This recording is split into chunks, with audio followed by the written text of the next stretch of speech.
Welcome back to See Something Awesome. I'm zettovyker.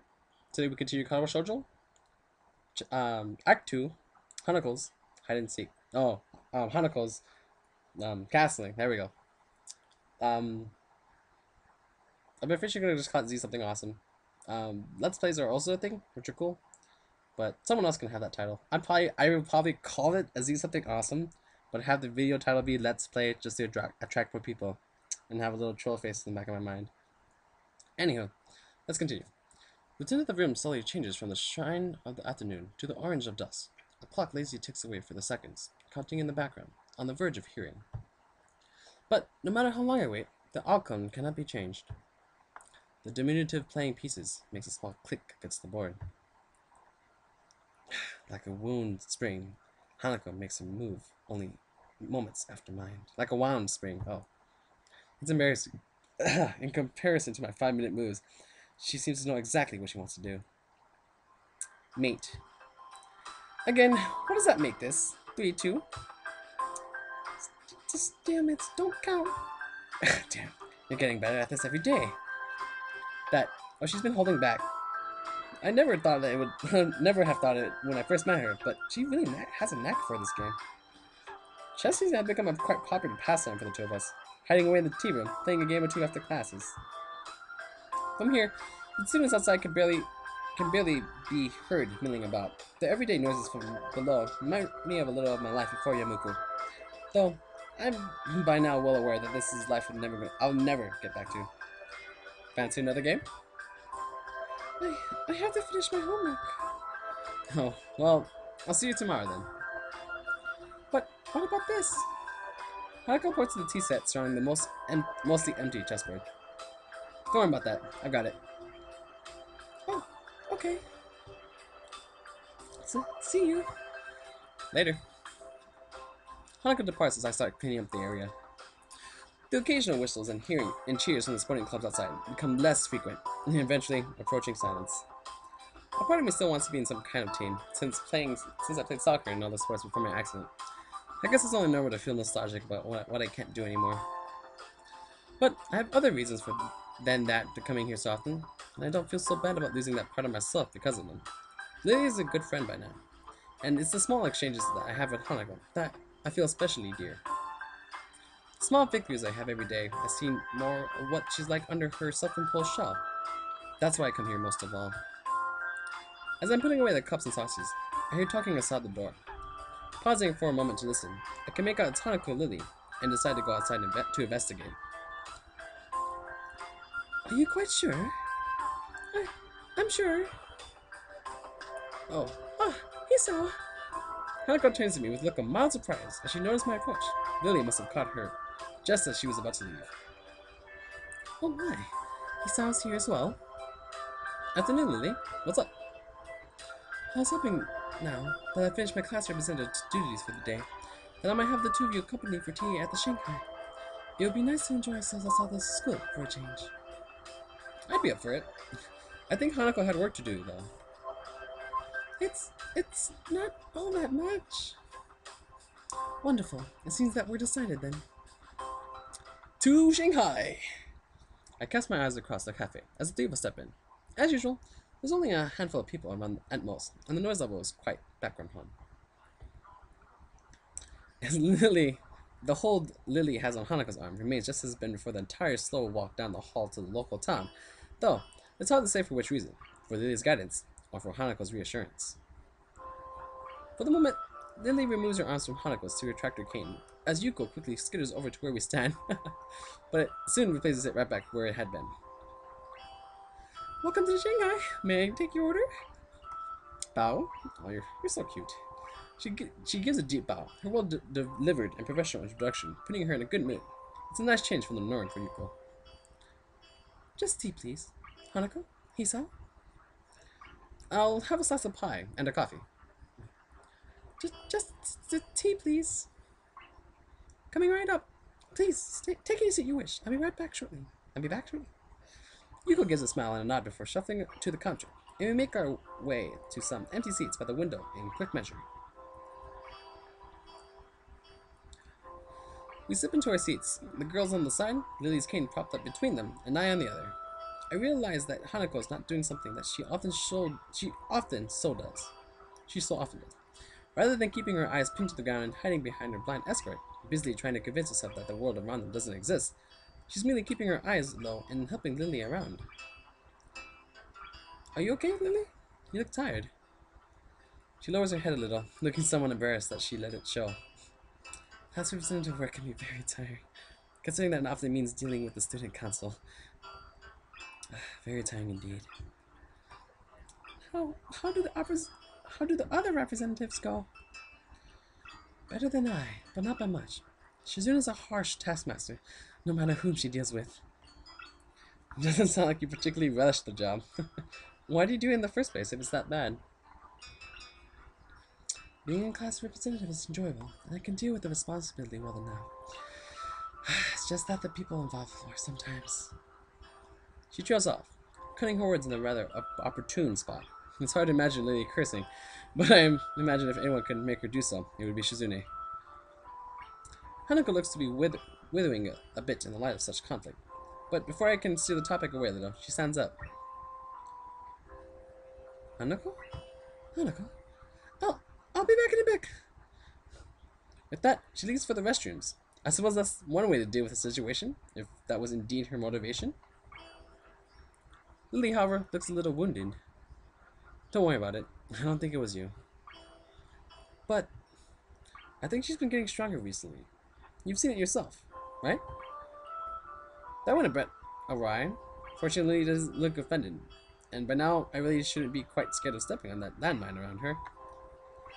Probably. Sometimes I find it hard to tell, though. Silence reigns for a moment before 2 teacups, a pie, and a mug of steaming coffee appears in front of us. Thanks, Yuko. I notice that Yuko takes a special care to place the teacup against the tip of Lily's fingers, letting you know where it is. Here you go. Thanks, Yuko. Thank you. With a quick and silent bow, the bespectacled waitress takes her leave. That's right. I mean to ask you something, and now would be the right time to do so. I'm all ears.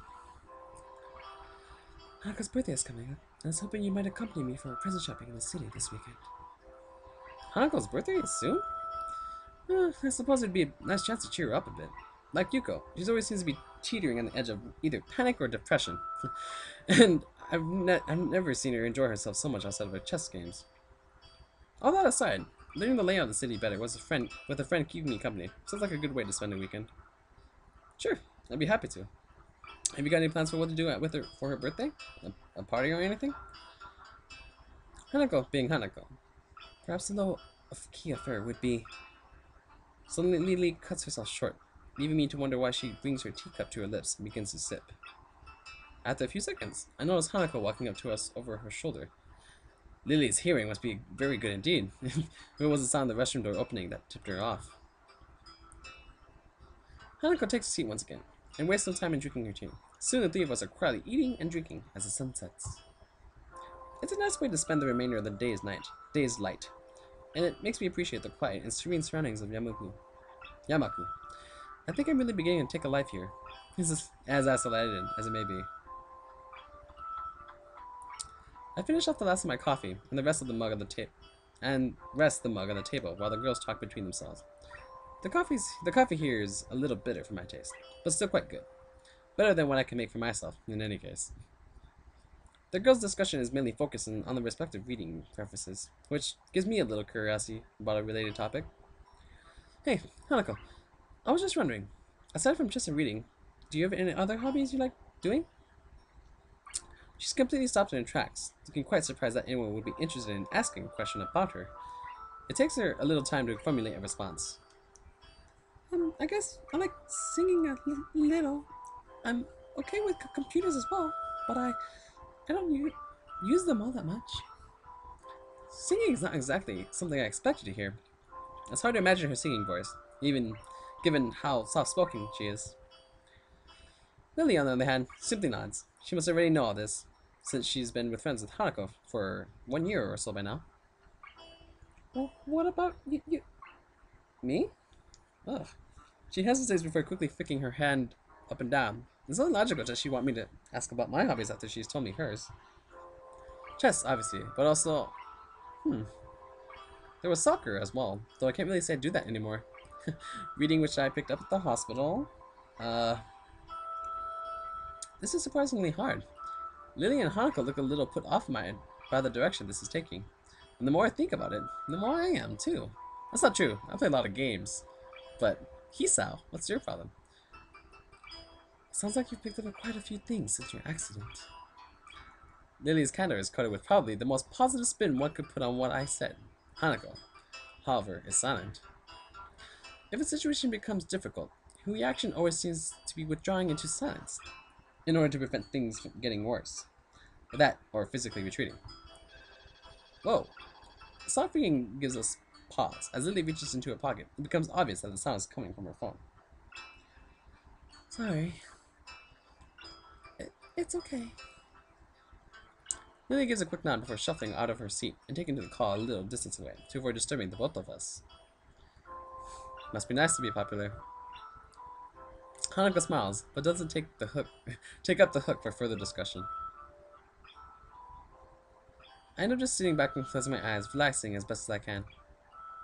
It's nice and peaceful here. I wonder what it's like to have grown up somewhere like this, rather than in the city.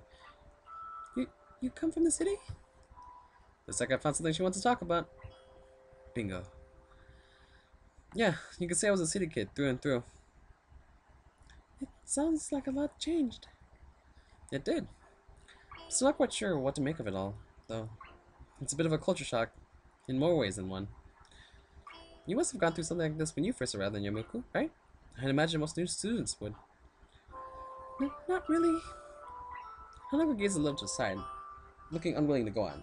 I tipped my head inquisitively, but a couple of seconds passed with no further answer. But we can't deal with them on Monday? The fellow has hardly settled from the last. I understand. I'll try and talk her down. You know what she's like when she gets locked into an idea. Yes, thank you. I'll talk to you later then. Goodbye. Lily's conversation ends with the snap of her phone closing. She returns to our table, but doesn't take her seat. Need to go? Unfortunately, cast resident of work calls once again. I can come with you. It's alright, Hanako. I'll be going straight to the student council. There's no need to spoil a fine evening on my account.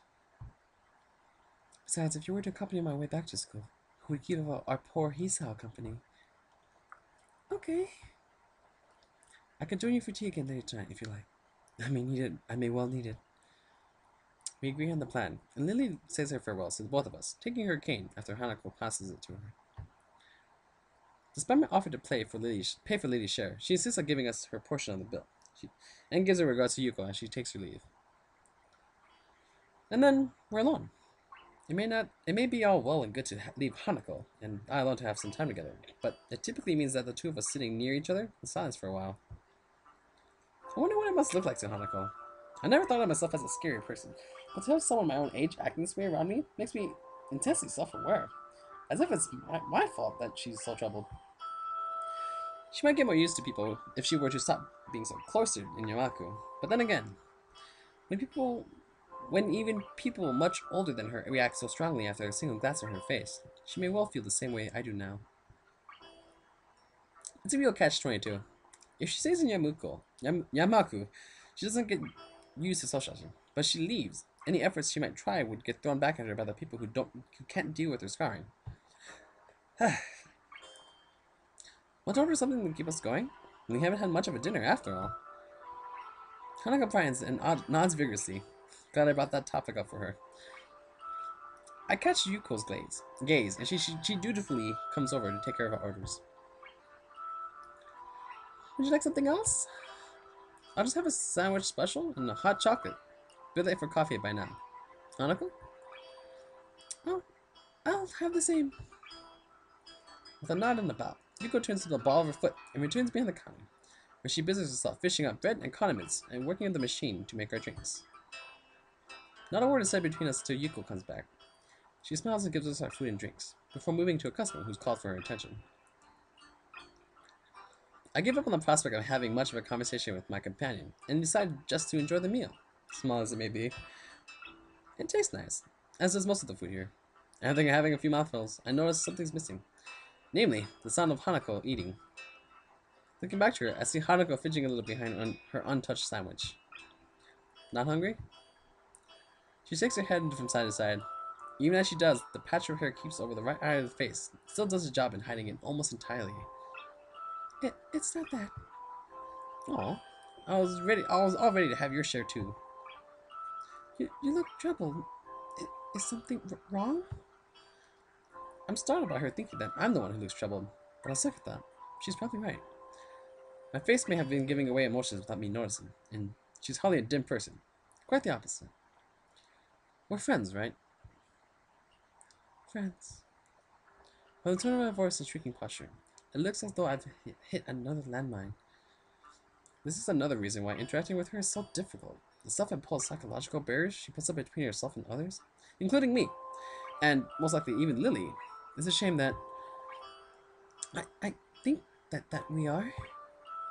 I'm not taken off guard by Hanako's straightforward answer. All the more since that I was about to give up on getting any reply at all. I see. Am I wrong? So sorry, No. It's just hearing confirmation from you is reassuring. To pick up on what you said earlier, coming through Matsu, I've been a bit uneasy about how I should relate with others. I found myself chuckling a little. It's surprising how much of a relief that was. I could feel my face smiling as I pick up my cup of hot chocolate and bring it to my lips. Ouch! That's hot. That's why I haven't eaten yet. I was waiting for my drink to cool down first. I guess I'll wait then. The both of us share a little chuckle. The situation isn't really that funny, but for some reason, it feels like laughing is the most natural thing to do right now. I guess we're both a bit wound up about each other. I was so busy thinking Hanako was the one with something wrong. It took her to remind me that I was uneasy as well. But be that as it may, it feels a little nice. A little nice to have someone thinking about me like that, in her own way. Following a long, quiet trudge up the hill into the school grounds, the two of us find ourselves between the two dormitories. Regular night patrols pass between the male and female dormitory buildings, both for security and a quick raise alarm for any medical issues that may arise. The guard currently on duty notices and gives a quick nod as he continues on his way. A loud yawn escapes from Hanako's mouth. Before she has a chance to cover it, I have a little doubt she's fairly tired by now. I'd better be off to my own room. To my room, then. See you tomorrow, Hanako. Good night. We separate and begin our walk our separate ways, before I stop and look back. Hanako stands there, waving to me as she smiles. I smile and wave back to her. And after a few seconds, she turns and walks upstairs to her dormitory building, disappearing through the door. The turnaround, the look back. It's these little moments we share between us feels like a small treasure. One thing is for sure. I want to protect that small, delicate smile she so fleetingly wears around so few people. I wonder about these feelings I have when Hanako's around, and when I'm able to do things for her, whether they may be the seed of something beyond that what we share now. I hope you guys like this episode. If you guys do, give it a thumbs up. Subscribe to see the rest of the story. Leave your comments below, and I'll see you guys next time. Good night.